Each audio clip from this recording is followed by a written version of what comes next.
अब हम कक्षा 9 संस्कृत विषय का पाठ 4 कल्पतरु सुनेंगे। डार्ट बीकानेर के निर्देशन में इस पाठ का आलेखन किया गया है सविता गुप्ता जी द्वारा और समीक्षा की है ललिता चाहर जी ने। आओ पाठ सुनते हैं। बच्चों, भारतीय संस्कृति ने सदैव मानव कल्याण पर जोर दिया है। परोपकार से आत्मा को जो संतोष होता है वह धन खर्च करने से भी नहीं खरीदा जा सकता है। जैसा कि कहा गया है, दिशा दिशा से यही पुकार, सबसे ऊपर है परोपकार, यही गाते हैं सब वेद पुराण, मानव सेवा सबसे बड़ा प्रण। सुख दुख तो है सबके साथ, सुखी वही जो मिलाता हाथ, यह जीवन है अनमोल, हर शब्द का है मोल। करते भला तो होता भला, भागते दूर सारी बुरी भला। यदि हम परोपकार की प्रवृत्ति को अपनाएं तो विश्व में व्याप्त समस्त मानव जाति की सेवा कर सकते हैं। इसके फलस्वरूप हमें जो सुख प्राप्त होगा वह हमारी संपत्ति से कहीं अधिक मूल्यवान होगा। परोपकार करने का मुख्य कारण है दूसरों की आत्मा के दुखों को दूर करके स्वयं की आत्मा को सुखी बनाना। रहीम दास जी कहते हैं, वो रहीम सुख होत है उपकारों के संग, बांटने वारे को लगे जो मेहंदी को रंग। इसलिए सदा परामर्श दिया जाता है कि स्वयं के लिए जीना छोड़कर ईश्वर द्वारा दिए गए साधनों और अपनी क्षमताओं का एक अंश सदा परोपकार में लगाना चाहिए। मात्र दान को परोपकार नहीं कहा जा सकता। जो परस्पर सेवा, सहायता और करुणा का सहारा लेते हुए सबका भला करते हैं, वही लोग समाज को प्राणवान और जीवंत बनाए रखने का काम करते हैं। हमें परोपकार को जीवन का उद्देश्य बनाकर इसे करते रहना चाहिए।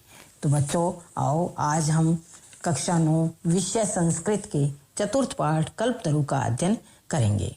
कल्पतरु का अर्थ होता है कल्पना पूरी करने वाला पेड़। कल्प का अर्थ कल्पना या इच्छा, तरु का अर्थ पेड़ होता है। ऐसा पेड़ जो मनुष्य की हर कल्पना या इच्छा को पूर्ण कर सके वह कल्पतरु कहलाता है। यह एक काल्पनिक पेड़ है। तो बच्चों, आओ अब हम इस पाठ को समझने का प्रयत्न करते हैं। अस्ति हिमवान नाम सर्वरत्न भूमि नगेंद्र। अस्ति है हिमवान, हिमालय पर्वत, सर्वरत्न भूमि सभी रत्नों से युक्त धरती, नगेंद्र नगों का राजा अर्थात पर्वतों का राजा। इस पूरे वाक्य का अर्थ हुआ सब रत्नों वाली भूमि पर हिमालय नामक पर्वतों का राजा है।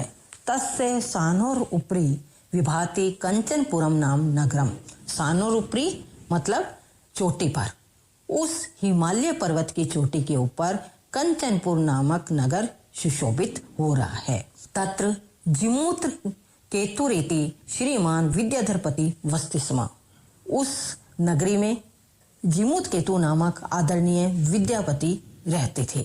बच्चों, लेखक का कहने का तात्पर्य यह है कि यह धरती सभी मणि माणिक्यों आदि रत्नों से युक्त है, इसलिए यह धरती वसुंधरा भी कहलाती है। इस धरती पर ऊंचा विशाल हिमालय पर्वत है। यह हिमालय सभी पर्वतों का राजा कहलाता है। प्राचीन ऋषि मुनि इस हिमालय पर्वत पर ही तपस्या करके ज्ञान की प्राप्ति करते थे। इस हिमालय के शिखर पर कंचनपुर नगर में जिमुत केतु राजा राज्य करता था, जो कि विद्यापति अर्थात अनेक विद्याओं का ज्ञाता, ज्ञानवान व कांति से युक्त था। तस्य गृह उद्याने कुल क्रम आगतय कल्पतरु स्थित है। से राजा जिमुत केतु तम कल्पतरुम आराध्य तत्प्रासादात च बोधिसत्वांश संभवम जिमुतवाहनम नाम पुत्रम प्राप्नोत। उस जिमुत केतु राजा के घर के बगीचे में कुल परंपरा से आया हुआ कल्पतरु नामक वृक्ष स्थित था।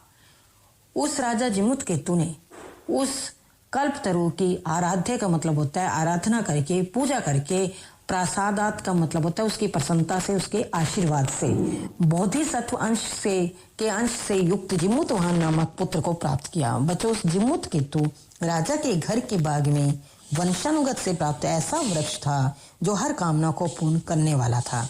ऐसे कल्प वृक्ष की पूजा करके उसकी प्रसन्नता से जिमुत केतु ने प्राणियों के प्रति दया भाव रखने वाले दयालु पुत्र जिमुतवाहन को प्राप्त किया। प्राचीन ग्रंथों में कल्पतरु का वर्णन किया गया है। कल्पतरु ऐसा वृक्ष है जो तत्काल सभी इच्छाओं को पूर्ण कर देता है। राजा जिमुत केतु के कोई संतान नहीं थी। उन्होंने इस कल्प वृक्ष की पूजा करके पुत्र प्राप्ति की। उनका यह पुत्र बोधिसत्व के अंश से युक्त था।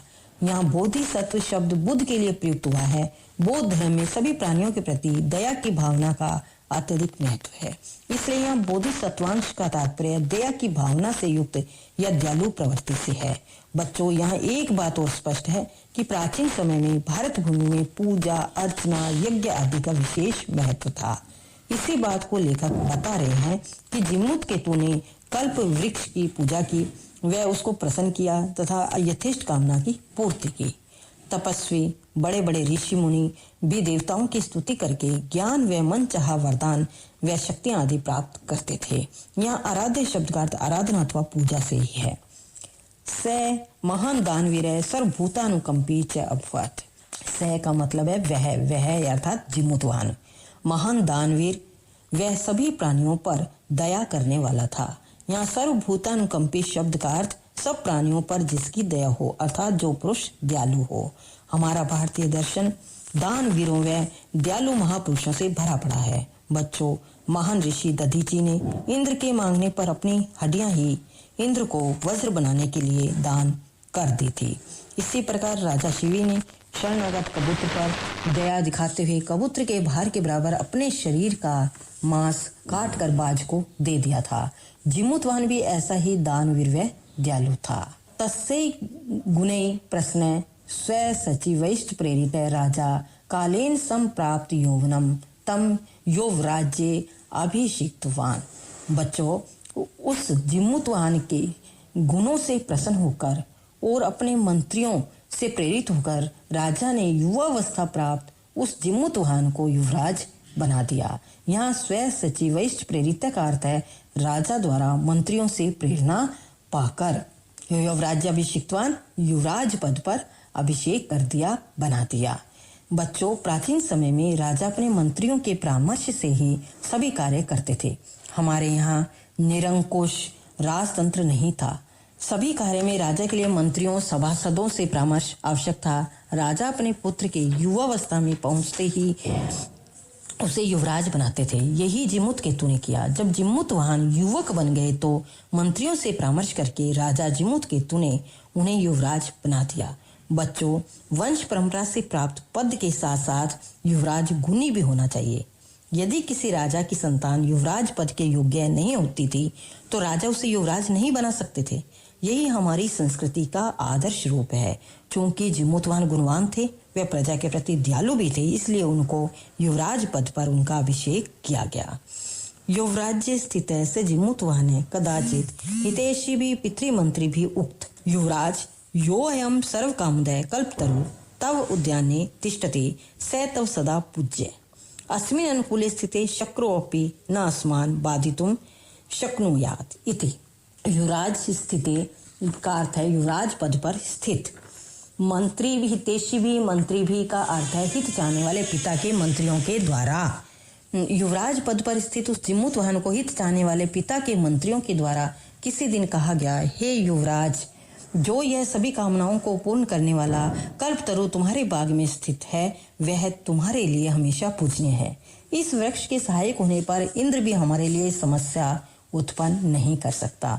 बच्चों, कहने का तात्पर्य यह है कि जिमुतवाहन के युवराज बन जाने पर पिता के मंत्रियों ने उससे उस कल्प वृक्ष की पूजा तथा आदर करने के लिए कहा, क्योंकि कल्प वृक्ष सभी कामनाओं को पूर्ण करने वाला वृक्ष है। यदि वह वृक्ष प्रसन्न रहेगा तो इंद्र जैसा समर्थ भी उस राज्य का कुछ नहीं बिगाड़ सकेगा। प्राचीन साहित्य में इंद्र को बहुत शक्तिशाली व इंद्र लोक का राजा माना गया है। कल्प वृक्ष के अनुकूल रहने पर इंद्र जैसा शक्तिशाली देवता भी जिमुत केतु के राज्य का में कोई समस्या उत्पन्न नहीं कर सकता। आकर्ण्यत एतत् जिमुतवाहन अंतर्चित्त चिंत्यात् अहो बत ईदृशं मम पादपं प्राप्यापि पूर्वै पुरुषैरस्माकं तादृशं फलं किमपि न आसीदितं किन्तु केवलं कश्चिदेव कृपणै कश्चिदपि अर्थो अर्थितः तद अहम अस्मात् मनोर्थम भीष्टम साध्यामि इति।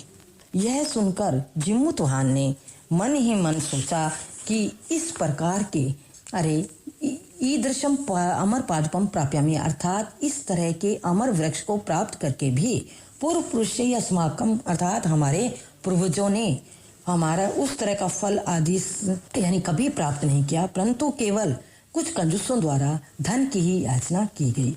तो मैं इस वृक्ष से अपनी अभीष्ट इच्छाओं को प्राप्त करता हूँ।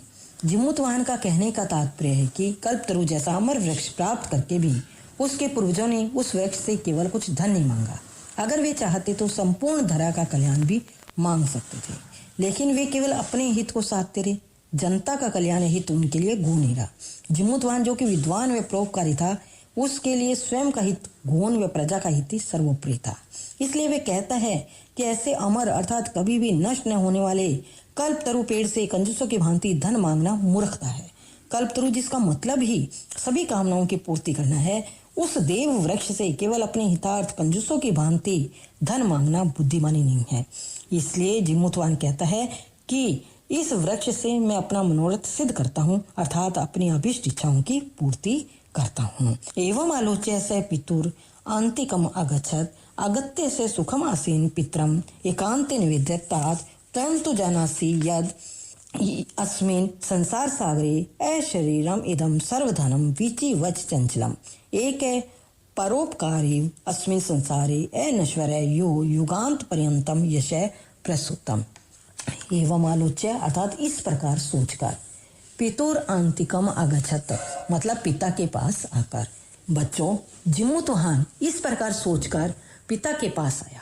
आकर सुखपूर्वक बैठे पिता से अकेले में उसने कहा, हे पिताजी, आप तो ये जानते ही हैं कि संसार रूपी सागर में सारा धन, यहाँ तक कि शरीर, सब कुछ समुद्र की तरंगों के समान क्षण भर में नष्ट होने वाला है। एक परोपकार ही इस संसार में कभी नष्ट नहीं होने वाला है, जो युग युगांतरों तक यश को उत्पन्न करने वाला है।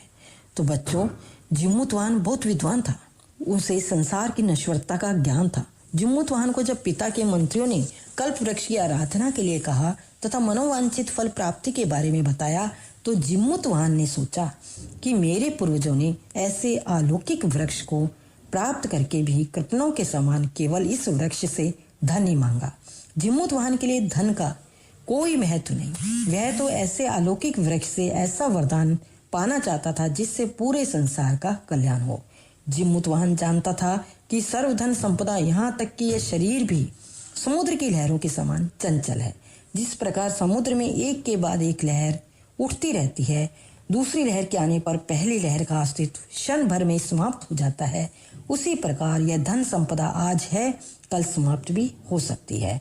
यह जीवन भी स्थायी नहीं है, एक दिन सभी को काल के गाल में समा जाना है।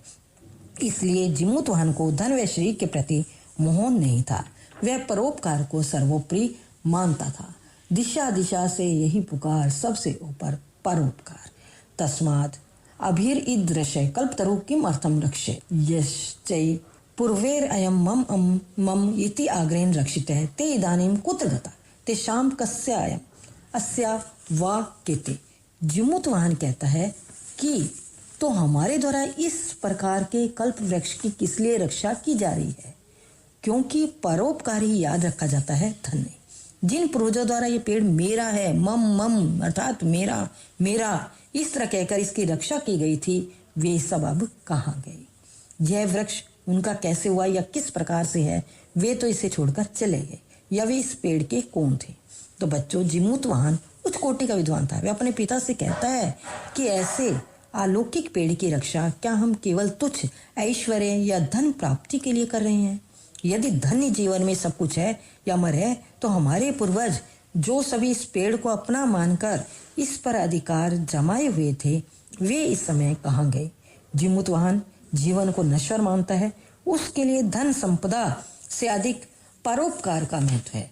परोपकार युगों युगों तक याद रखा जाता है। जिमुतवाहन पिता से पूछते हैं कि हमारे पूर्वज कहाँ गए? वे अपने पिता को संसार की नश्वरता का ज्ञान करवाते हैं।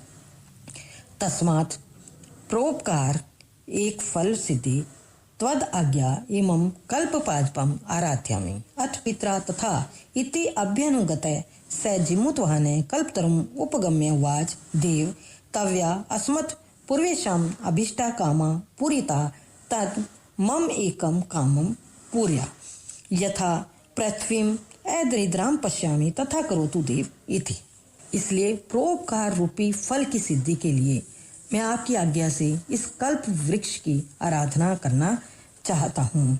अभ्यानुगत्य का मतलब होता है आज्ञा प्राप्त करके, और उपगम्य का मतलब होता है पास जाकर, और अस्मत् पूर्वेशम हमारे पूर्वजों ने काम्य पूरे अपनी कामनाओं की इच्छाओं की पूर्ति की। तो जिमुतवाहन कहता है कि इसलिए परोपकार रूपी फल की सिद्धि के लिए मैं आपकी आज्ञा से इस कल्पतरु की आराधना करना चाहता हूँ। बाद में पिता ने तथा इस प्रकार कहा, उसे अनुमति दे दी गई। जिमुतवाहन ने पास आकर उस कल्प वृक्ष तरु से कहा, हे देव, आपके द्वारा हमारे पूर्वजों की अभिष्ट कामनाएं पूर्ण की गई है, आप मेरी भी एक इच्छा को पूर्ण करो। मैं जिस तरह से इस धरती पर अमीर व संपन्न देख रहा हूँ, आप वैसा ही करो। जिमुतवाहन ने कल्प वृक्ष को आज्ञा दी। जब जिमुतवाहन ऐसा बोल ही रहा था, उसी समय उस पेड़ ने कहा, तुमने मुझे त्याग दिया, अब मैं जा रहा हूँ।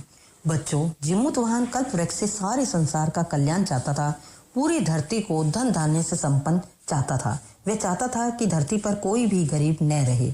हम जिस राम राज्य की कल्पना करते हैं, जिमुतवाहन भी वैसे ही राम राज्य को धरती पर स्थापित करना चाहता था। जब उसने कल्प वृक्ष को धरती को संपन्न करने की आज्ञा दी, तो वह कल्प वृक्ष जिमुतवाहन को त्याग कर उसके बगीचे से स्वर्ग में चला गया। एवं वादिनी जिमुतवाहने त्यक्त्वया एषो अहम यातो अस्मि इति वाक् तस्मात् तरोर उद्भूत शनेन च कल्पतरु दीव समुत्पत्त्य भुवि तथा वसुनि अवर्षत यथा न कोऽपि दुर्गत आसीत् ततस्तस्य जिमुतवाहनस्य सर्वजीवानुकंप्या सर्वत्र यश प्रथितम। कुछ क्षण में उस वृक्ष ने स्वर्ग को प्राप्त होकर वैसे ही धन की वर्षा की, जिससे धरती पर कोई भी पीड़ित गरीब नहीं रहा। उसके बाद उस जिमुतवाहन का सभी प्राणियों पर दया करने के कारण यश सर्वत्र फैल गया। जिमुतवाहन की आज्ञा से उस कल्प वृक्ष ने धरती से स्वर्ग में जाकर पूरी धरती पर धन की बरसात कर दी, जिससे पूरी धरती धन धान्य से युक्त हो गई। उसके राज्य में कोई गरीब दुखी पीड़ित नहीं रहा। इससे उस जिमुतवाहन का यश पूरे संसार में फैल गया। यश रूपी शरीर कभी नहीं मरता, वह अमर हो जाता है। परोपकार की ओर उठाया गया प्रत्येक कदम स्वर्ग की ओर एक कदम है। परोपकार से ही जीवन सफल हो सकता है। जैसा कहा गया है, हस्ती नहीं रहती दुनिया में, एक लंबे दौर तक आखिर में जगह मिलती है उन्हें कहीं दूर शमशानों में। परमात्मा ने हमें ऐसी सामर्थ्य व शक्तियां दी है जिससे हम दूसरों का कल्याण कर सकते हैं।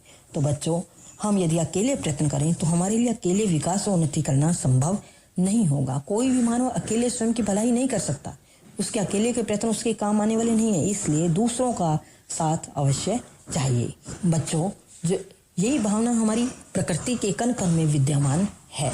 सूर्य, चंद्र, वायु, पेड़ पौधे, नदी, बादल, हवा बिना किसी स्वार्थ के संसार की सेवा में लगे हुए हैं। सूर्य बिना किसी स्वार्थ के अपनी रोशनी से इस जगत को जीवन देता है। चंद्रमा अपनी शीतल किरणों से सबको शीतलता प्रदान करता है। वायु अपनी प्राण वायु से संसार के प्रत्येक छोटे बड़े जीव को जीवन देता है। वहीं पेड़ पौधे अपने फलों से सबको भोजन देते हैं। नदियां व बादल अपने जल के माध्यम से इस संसार को पानी रूपी अमृत देते हैं। ये सब बिना किसी स्वार्थ के युगों युगों से निरंतर सबकी सेवा करते आ रहे हैं। इसके बदले ये हमसे अपेक्षा नहीं करते।